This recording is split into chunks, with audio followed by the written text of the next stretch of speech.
Ini adalah episode ke-7.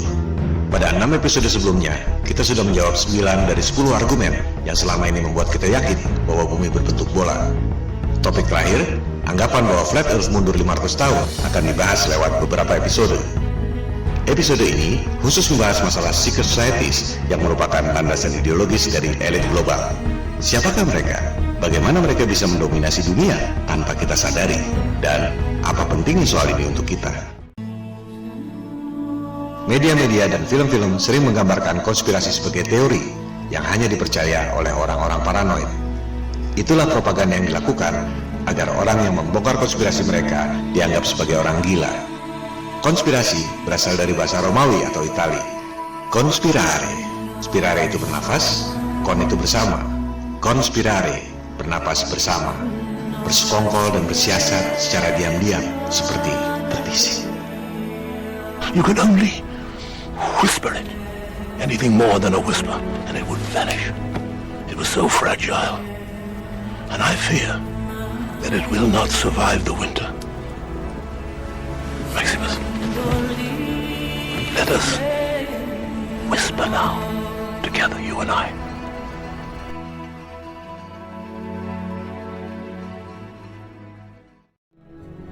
Istilah konspirasi populer lewat peristiwa tewasnya Julius Caesar. Ia ditusuk belati oleh 13 orang pengikut setianya yang sebelumnya merencanakan secara diam-diam. Conspirare, bernapas bersama. Konspirasi adalah khas perilaku secret societies yang gemar menyimpan rahasia di tempat ramai melalui kode-kode dan berbagai simbologi. Konspirasi dan secret societies adalah nyata, bukan teori. Mari kita dengar pidato Presiden Jeff Kennedy tentang konspirasi dan secret societies. The very word secrecy is repugnant in a free and open society, and we are as a people inherently and historically opposed to secret societies, to secret oaths, and to secret proceedings.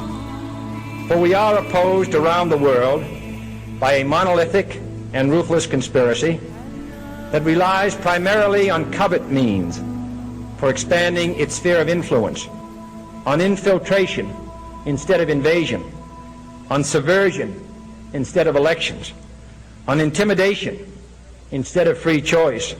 It is a system which has conscripted vast human and material resources into the building of a tightly knit, highly efficient machine that combines military, diplomatic, intelligence, economic, scientific, and political operations. Its preparations are concealed, not published. Its mistakes are buried, not headlined. Its dissenters are silenced, not praised. No expenditure is questioned, no secret is revealed. That is why the Athenian lawmaker Solon decreed it a crime for any citizen to shrink from controversy. I am asking your help in the tremendous task of informing and alerting the American people, confident that with your help, man will be what he was born to be, free and independent.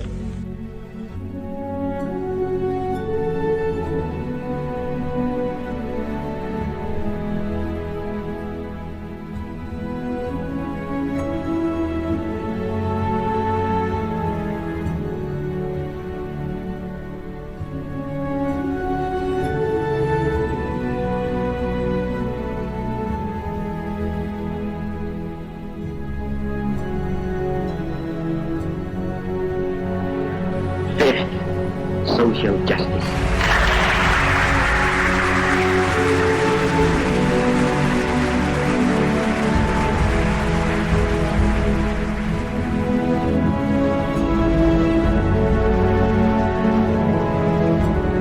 I hate imperialism.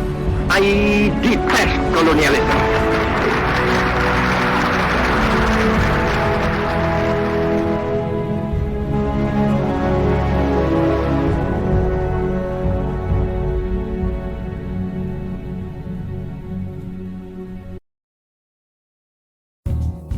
Kita sudah mendengar pidato JFK. Konspirasi dan secret societies adalah nyata, bukan teori.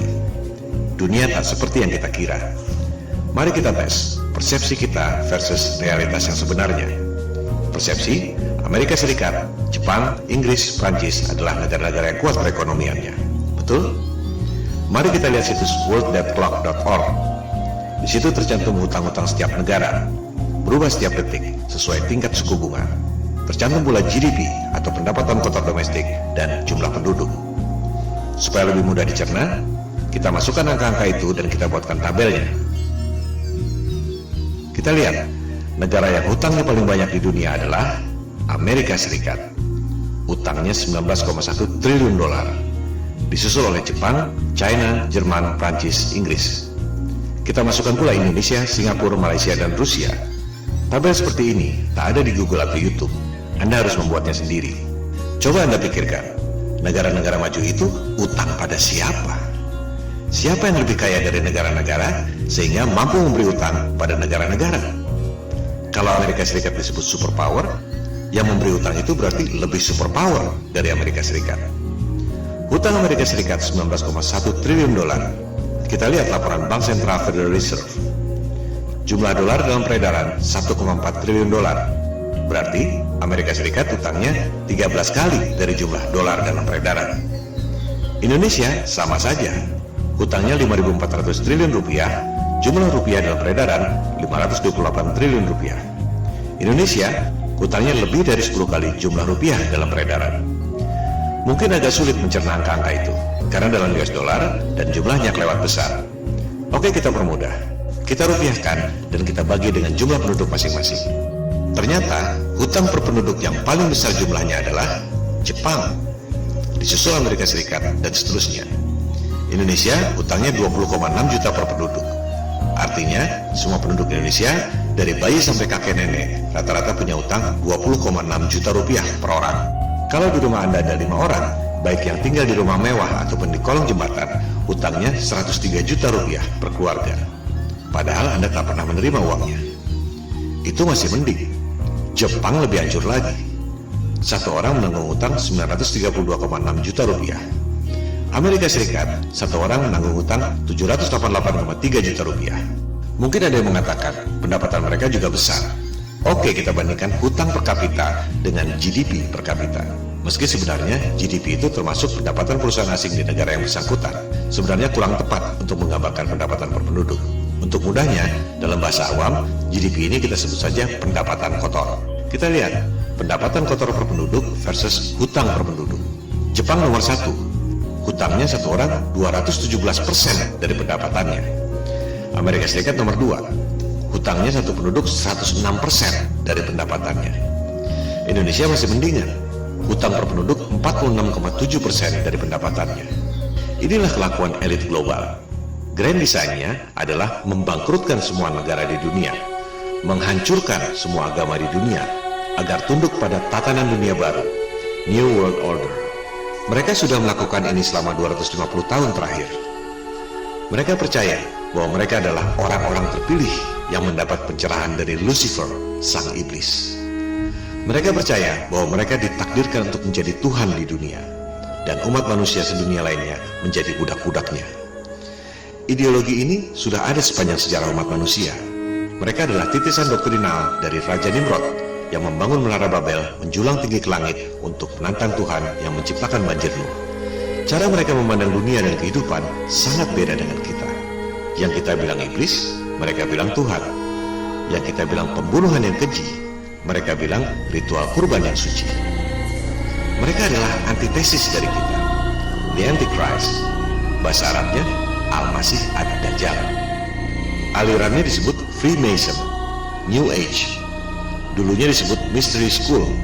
Itulah cikal bakal secret societies, bersembunyi di tempat ramai, seperti iblis di kegelapan yang siap memaksa manusia. Tokoh Mystery Schools modern yang paling berpengaruh ajarannya adalah Madame Blavatsky, seorang cenayang asal Rusia. Anda lihat judul bukunya, The Secret Doctrine, gabungan dari sains, agama, dan filsafat. Anda ingat Hitler mengatakan bangsa Jerman adalah bangsa pilihan keturunan bangsa Arya? Pernahkah Anda pikir bagaimana mungkin orang bule Jerman mengaku keturunan bangsa Arya, bahasa Sanskerta? Jika Anda perhatikan, bahkan logo Nazi pun bernama swastika, Sanskerta. Itulah pengaruh Blavatsky lewat bukunya The Secret Doctrine.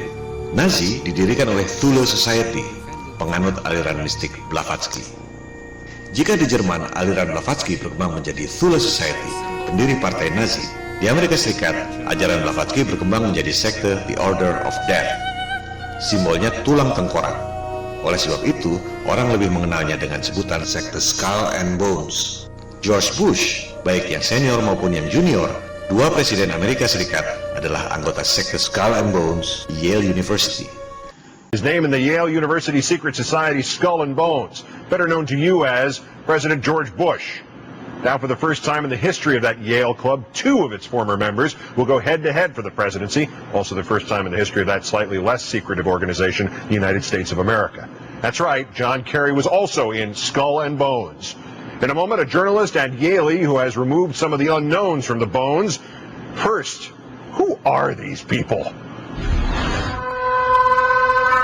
Skull and Bones dates to 1832. It was, in fact, a reaction to a secret society, the Masons, then much more influential than they are today.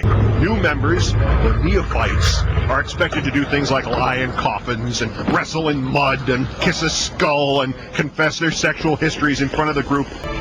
Once you're in, you're in. Skull and Bones is for life. Henry Luce, who created Time Magazine and all its cousins. Harold Stanley, founder of Morgantown. Henry Louis Stimson, the Secretary of War under FDR and Truman. William F. Buckley. Averill Harriman, longtime governor of New York. And then there are the presidents, William Howard Taft, whose father Alfonso had helped to found the group and whose son Robert was a senator, George Herbert Walker Bush, whose father Prescott was a bonesman and a senator, the current President Bush, his opponent is John Kerry, bonesman, class of 66. You both were members of Skull and Bones, a secret society at Yale. What does that tell us? Not much, because it's a secret. You were both in Skull and Bones, the secret society. It's so secret we can't talk about it. One a Democrat, one a Republican, miles apart on the issues, but both rooted in the same secret Yale society. Apakah persamaan antara Hitler dan Bush? Jawabannya, mereka sama-sama penganut aliran mistik Blavatsky, secret societies. Ajarannya berakar pada Raja Nimrod. Dalam kepercayaan mereka, surga Firdaus alias Paradise, Taman Eden, adalah Atlantis. Mereka percaya dulunya berjaya di situ. Atlantis tenggelam dalam semalam oleh banjir Nuh. Sebagian kecil orang selamat dan membangun peradaban baru di Sumeria, Mesopotamia, bangsa Babilonia kuno. Oleh sebab itulah Nimrod membangun menara Babel, menjulang tinggi ke langit untuk menantang Tuhan yang menciptakan banjirnya. Mereka memang membenci ketuhanan dan agama-agama. Ini sudah berlangsung ribuan tahun. Jangan heran jika ada sekelompok orang yang memang betul-betul ingin menghancurkan agama-agama di dunia. Jangan heran jika ada kelompok yang memang ingin mengganti ketuhanan dengan Tuhan palsu berkedok sains modern. Mereka adalah antitesis dari agama. The Antichrist, Al-Masih Ad-Dajjal. Let me give you a little inside information about God. God likes to watch. He's a prankster. Think about it. He gives man instincts. He gives you this extraordinary gift, and then what does he do? I swear, for his own amusement, his own private cosmic gag reel, he sets the rules in opposition. It's the goof of all time. Look, but don't touch. Touch, but don't taste. Taste, don't swallow. And while you're jumping from one foot to the next, what is he doing? He's laughing his sick fucking ass off. He's a tight ass. He's a sadist. He's an absentee landlord. Worship that? Never. Ribuan tahun yang lalu, aliran ini berkembang secara sembunyi-sembunyi. Mystery schools, secret societies, ritual di gua-gua. Bank of England, bank sentral negara Inggris, dibangun di atas kuil pemujaan Dewa Mitra. Itulah secret societies. Anda mungkin ingat tokoh ini, Merovingian dalam film The Matrix. Merovingian adalah Raja Prancis pertama, abad ke-5. Ia mengaku keturunan Nabi Isa alias Jesus, hasil perkawinan dengan Maria Magdalena. Mystery schools, secret societies, the Antichrist. Akar historis, ideologis, dan belief system secret societies yang tergabung dalam elit global bermula 4200 tahun yang lalu. Raja Nimrod alias Namrud adalah antitesis dari Nabi Ibrahim. Mereka hidup di zaman yang sama. Jika Nabi Ibrahim dikenal sebagai bapak monoteisme atau ketuhanan yang Maha Esa alias Tauhid, Raja Namrud adalah antitesisnya, penyembah berhala, penyembah iblis, Lucifer, the Antichrist. Nabi Ibrahim dibakar hidup-hidup oleh Nimrod, tapi atas mujizat Tuhan, Nabi Ibrahim tidak merasakannya. Meski menara Babel akhirnya hancur, ajaran Nimrod tetap hidup, berkembang secara sembunyi-sembunyi. Mystery schools, secret societies. Di abad ke-5 Masehi, tercatat Merovingian, dinasti Raja Prancis pertama, menganut aliran ini. 600 tahun kemudian, masih di Prancis sekitar tahun 1090, aliran ini dikembangkan oleh Godefroy de Bouillon menjadi sebuah sekte bernama The Poor Fellow Soldiers of the Christ and of the Temple of Solomon, disingkat Knights Templar. Knights Templar adalah sekte penyembah iblis. Mereka bukan tentara Kristen beneran. Inisiasinya dilakukan dengan meludahi salib, the Antichrist.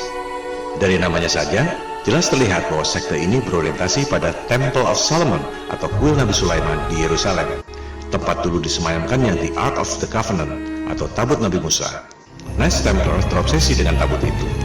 The Ark adalah tempat untuk menyimpan batu bertuliskan 10 perintah Tuhan. The Ark dikenal sebagai benda supranatural tertinggi dalam sejarah umat manusia. Referensi mengenai The Ark bisa Anda lihat di Alkitab Taurat, Alkitab Zabur atau Mazmur, Alkitab Injil, dan Kitab Suci Al-Quran. Mungkin Anda pernah menonton film Indiana Jones, Raiders of the Lost Ark. Memang seperti itu yang digambarkan dalam kitab-kitab suci. The Ark memancarkan pilar-pilar awan, pilar cahaya, dan pilar api. Bahkan dikisahkan bahwa The Ark dapat membuat aliran sungai Yordan berhenti, persis seperti Nabi Musa membelah Laut Merah. Padahal, ketika di sungai Yordan itu, Nabi Musa sudah wafat. Ketika akhirnya Nabi Daud berhasil membangun kerajaan di Palestina, ia memerintahkan putranya, Nabi Sulaiman, untuk membuat kuil khusus guna menyimpan The Ark. Maka dibangunlah Temple of Solomon oleh Nabi Sulaiman. Lokasi Temple of Solomon adalah di Temple Mount atau Bait Suci alias Al-Haram Asy-Syarif atau tempat suci yang mulia. Itu adalah tempat suci bagi 3 agama, Yahudi, Kristen, dan Islam. Temple of Solomon atau disebut juga Bait Allah dibangun khusus untuk satu tujuan, menyimpan the Ark of Covenant. Maka disimpanlah tabut itu di atas sebuah batu dan dibuatkan kamar khusus, the Holy of Holies, yang suci dari yang suci. Batu tempat menyimpan the Ark itu disebut As-Sakrah. Saat ini, batu As-Sakrah ada di dalam Masjid Al-Sakrah atau Dome of the Rock. Lokasinya di seberang Masjid Al-Aqsa.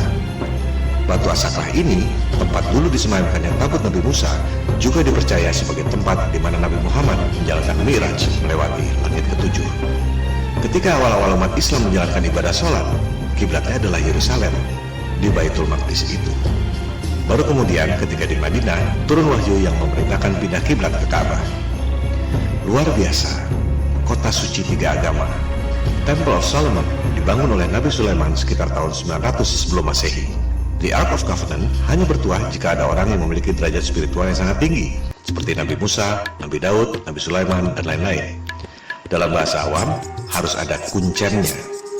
Jika tak ada holy man, maka tabut itu hanya peti biasa yang tak ada tuahnya. Itu sebabnya, Temple of Solomon bisa dihancurkan oleh Raja Nebukadnezar II 300 tahun kemudian. Nebukadnezar II adalah Raja Neo-Babylonian atau Irak sekarang. Saddam Hussein dikenal mengklaim dirinya sebagai keturunan Nebukadnezar II yang menghancurkan Temple of Solomon. Sisa-sisa runtuhan Temple of Solomon inilah yang kemudian menjadi tembok ratapan. Tempat bangsa Yahudi meratapi kesedihan, awalnya akibat hancurnya kejayaan yang dibangun oleh Nabi Daud dan Nabi Sulaiman. Sejak diserang Nebukadnezar 2600 tahun lalu, tabut Nabi Musa hilang sampai sekarang. Tak ada yang tahu di mana tempatnya. Masjid Al-Aqsa dan Masjid Al-Sakrah dibangun abad ke-7, 1200 tahun setelah Temple of Solomon hancur. Kuil Nabi Sulaiman sudah hancur 1200 tahun sebelum Islam lahir. Umat Yahudi, Kristen, dan Islam di Yerusalem adalah tetangga yang rukun. Mereka tak pernah perang. Tak akan ada perang jika tak ada yang provokasi. Umat 3 agama hidup rukun bertetangga selama ribuan tahun. Baru ada konflik setelah dipecah belah oleh Inggris melalui British Mandate on Palestine 1922 yang berbuntut lahirnya negara Israel tahun 1948. Kita akan membahas soal adu domba elit global ini nanti. Silakan Anda buka situs Old City Jerusalem di Wikipedia. Ada keterangan di situ.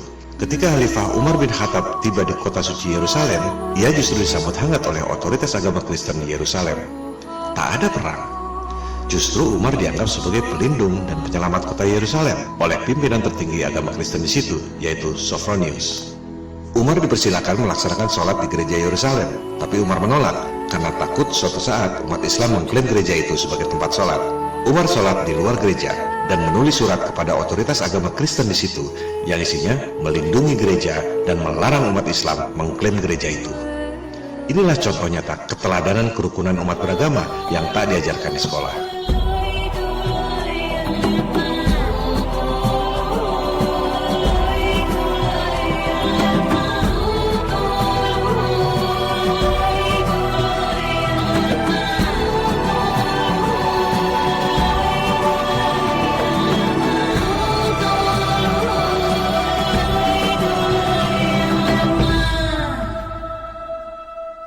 Ratus tahun kemudian, kelompok Antichrist dan penyembah iblis di Prancis, Knights Templar, tidak belajar sejarah. Mereka terobsesi dengan kesaktian tabut Nabi Musa yang mereka baca di Alkitab. Mereka pikir tabut itu masih ada di Yerusalem, di lokasi Masjid Al-Aqsa dan As-Sakrah. Betapa bodohnya, mereka tidak tahu Temple of Solomon sudah hancur 1600 tahun sebelumnya oleh bangsa Neo-Babilonia. Tak ada sangkut pautnya dengan umat Islam yang baru lahir 1200 tahun setelah Temple of Solomon hancur. Kelompok Antichrist Knights Templar ingin mengambil tabut Nabi Musa di Yerusalem untuk kekayaan dan kejayaan pribadi. Mereka butuh uang dan butuh dukungan politik. Maka disebarlah fitnah bahwa umat Islam merampok umat Kristen yang berziarah ke Yerusalem sehingga melahirkan perang salib selama 300 tahun. Adu domba umat beragama dimulai oleh Knights Templar yang melahirkan warisan kebencian 1000 tahun di antara umat Kristen dan umat Islam. Aliran Raja Nimrod ini memang membenci ketuhanan dan agama, mengadu domba umat beragama untuk memperoleh kekayaan dan kejayaan. Perhatikan nama awalnya, The Poor Fellow Soldier. Mereka tadinya adalah tentara miskin. Logonya satu kuda 2 orang karena tak mampu beli kuda sendiri. Melalui adu domba umat beragama yang melahirkan perang salib 300 tahun, sekte penyembah iblis yang awalnya satu kuda 2 orang itu menjelma menjadi The Bank of Europe. Knights Templar memiliki jaringan dari Eropa sampai Timur Tengah. Dibuatlah sistem cek perbankan dan letter of credit yang kita gunakan sampai sekarang, The Bank of Europe. Fortune and glory, kid. Fortune and glory. Knights Templar kemudian memberi hutang pada raja-raja, termasuk Raja Prancis. Jurus membangkrutkan negara lewat hutang sudah dimulai 1000 tahun lalu oleh Knights Templar. Elit global hanya meniru apa yang dilakukan Knights Templar 1000 tahun lalu. Mereka tak peduli perang selama 300 tahun, tak peduli memakan korban jutaan orang. Yang kita anggap sebagai perang yang mengerikan, buat mereka adalah pesta yang mendatangkan banyak uang. Yang kita anggap sebagai pembunuhan yang keji, mereka anggap ritual kurban yang suci. The Antichrist, Al-Masih Ad-Dajjal.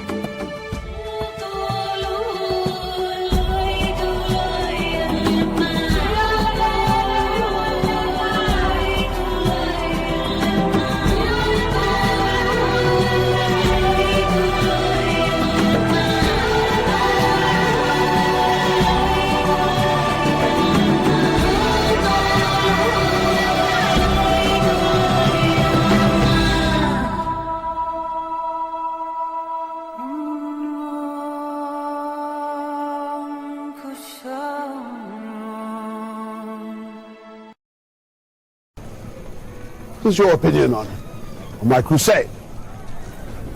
God be pleased with my sacrifice. No, he won't. Why do you say that? The massacre at Akrasaya.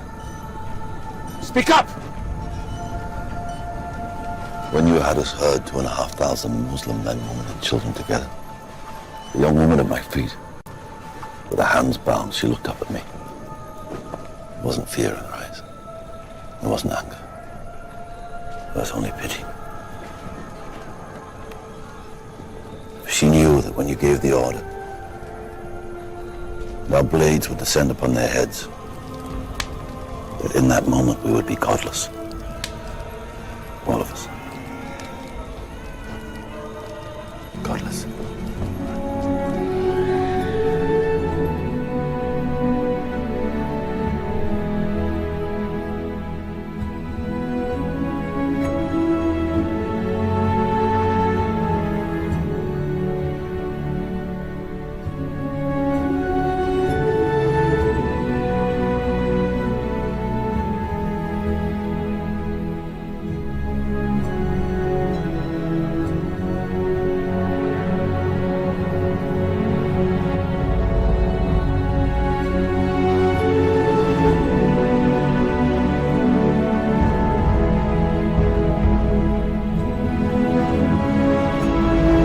Let's remember here, the people we are fighting today, we funded.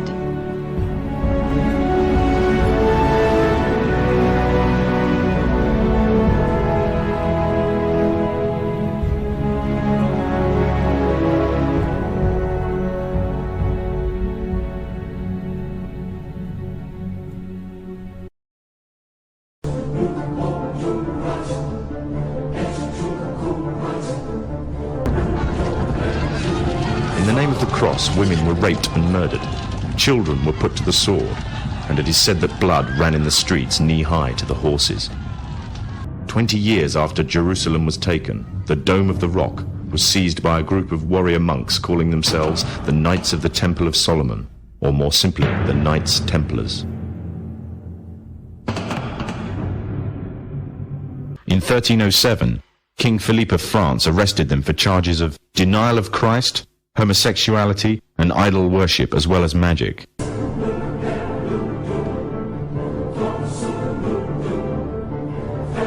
Pope Clement V declared all Templars as heretics to Christianity, ordering all their properties to be seized.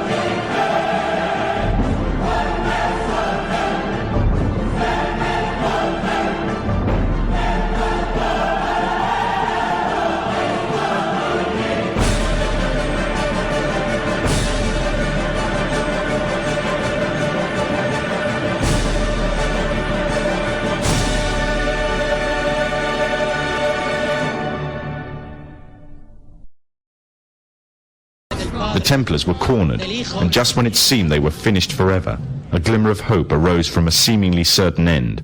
They were to find a safe haven as well as an ally. But not in France. In fact, in a country in a desperate struggle for independence against the English. The country of Scotland.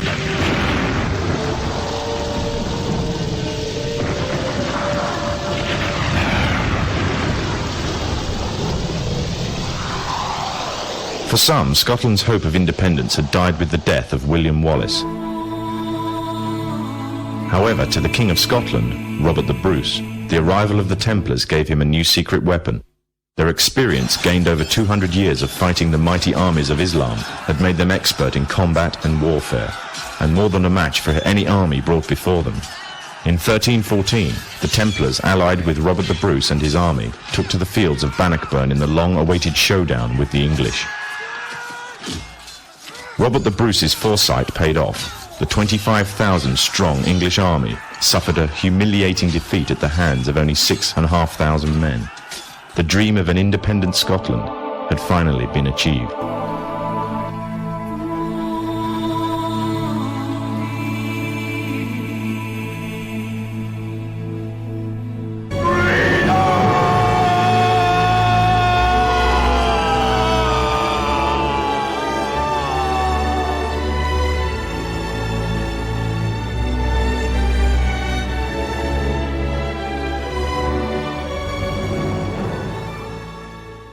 The Templars had brought themselves back from the brink of destruction, and never again would they allow themselves to be destroyed.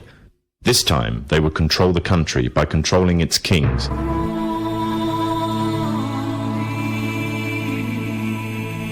And in order to preserve their secret order, the Templars would have to die, or more precisely, the name would have to die. Their descendants became the true power of Scotland. In 1603, the death of Queen Elizabeth I left England without an heir to the throne. By virtue of descent, King James V of Scotland became King of England. In doing so, Scotland and England joined to form a new kingdom, and the power that the Templars held over Scotland spread to give them a firm grip on the whole of Great Britain.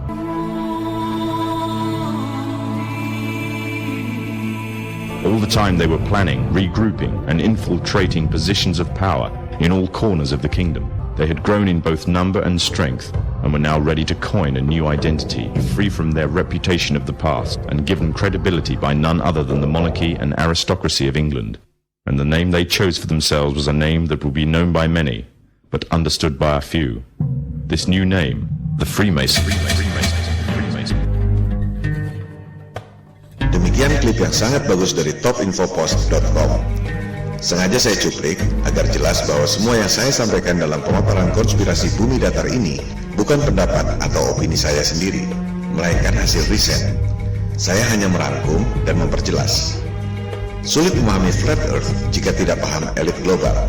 Kita tak akan paham elit global jika tak paham ideologi dan akar historis secret societies. Elit global, sains modern, termasuk dogma bumi mengelilingi matahari, berakar pada hal yang sama, abad pencerahan Eropa. Anda mungkin pernah menonton film The Godfather, Mafia. Yang mungkin Anda tidak tahu, The Godfather yang sesungguhnya adalah yang melahirkan abad pencerahan Eropa. Keluarga de Medici di Florenza, Italia. Awalnya pun sama. Orang yang terlahir miskin bisa menjadi sangat powerful dan kaya. Dari situlah kemudian lahir sains modern, dogma bumi mengelilingi matahari, dan dominasi ekonomi dunia. Florence, 1389. A boy is baptized into a medieval world. He was not of noble birth. He was the son of a local merchant. His name was Cosimo de' Medici.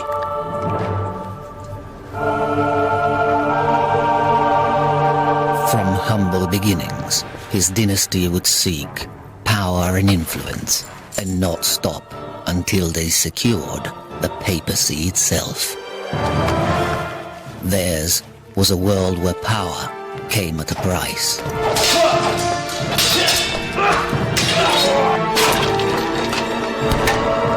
Intrigue, murder, assassination, and war. But the city of Florence was also a cauldron of creativity. And for the greater glory of the family, the Medici would protect and pay for the greatest artists and thinkers of their age.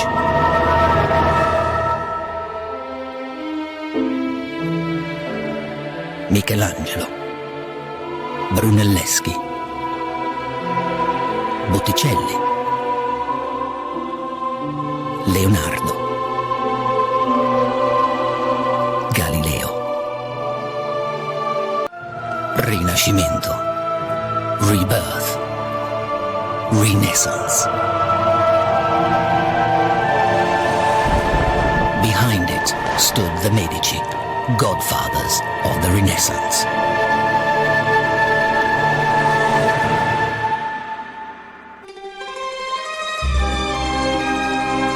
Anda lihat sendiri, para arsitek abad pencerahan Eropa seperti Michelangelo, Leonardo da Vinci, Galileo adalah anak asuh sang godfather, the Medici.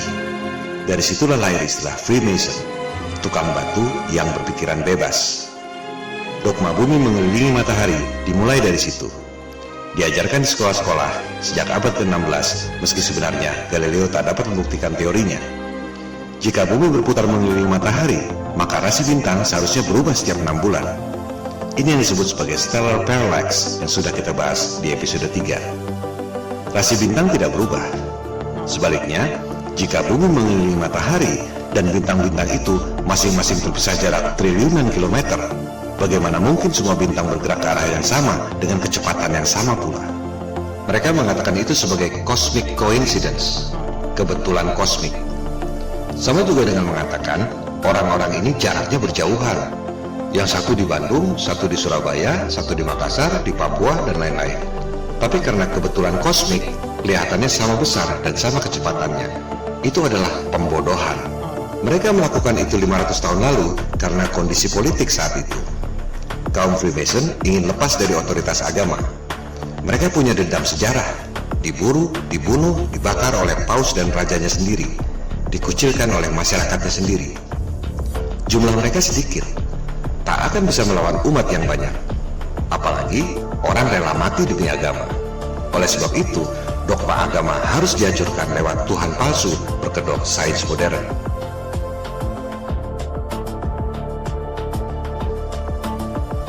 And tonight I want to emphasize that 500 years of science have demonstrated that God, that vague notion, is not likely. It's irrational to believe in God.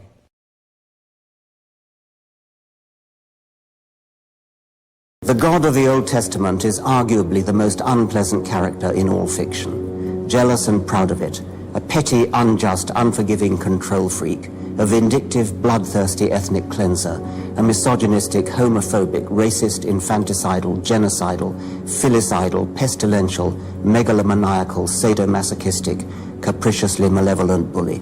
So that's what you think of God? Yeah, to free yourself from primitive superstition. So religion's a primitive superstition? Oh, I think it is, yes. I think a lot of people, when they give up God, feel a great sense of release and freedom. Itulah cara untuk melemahkan umat yang banyak agar tunduk pada segelintir orang dalam tatanan dunia yang baru, the New World Order. Dari kalangan Freemason itu, kemudian lahir sebuah kelompok elit yang disebut Illuminati. Kita harus perjelas di sini. Tidak semua Freemason itu Illuminati. Illuminati adalah kelompok yang sangat elit dan sangat eksklusif. Bagaimana caranya mereka bisa menguasai perekonomian, politik, sains, militer, dan diplomatik dunia? Mengapa perang, teror, dan mega proyek fiktif seperti program angkasa luar itu penting bagi mereka? Dan mengapa soal flat earth ini bisa jadi batu sandungan buat mereka? Seperti batu kerikil yang bikin jatuh raksasa. Kita akan membahas pada episode 8. Terima kasih.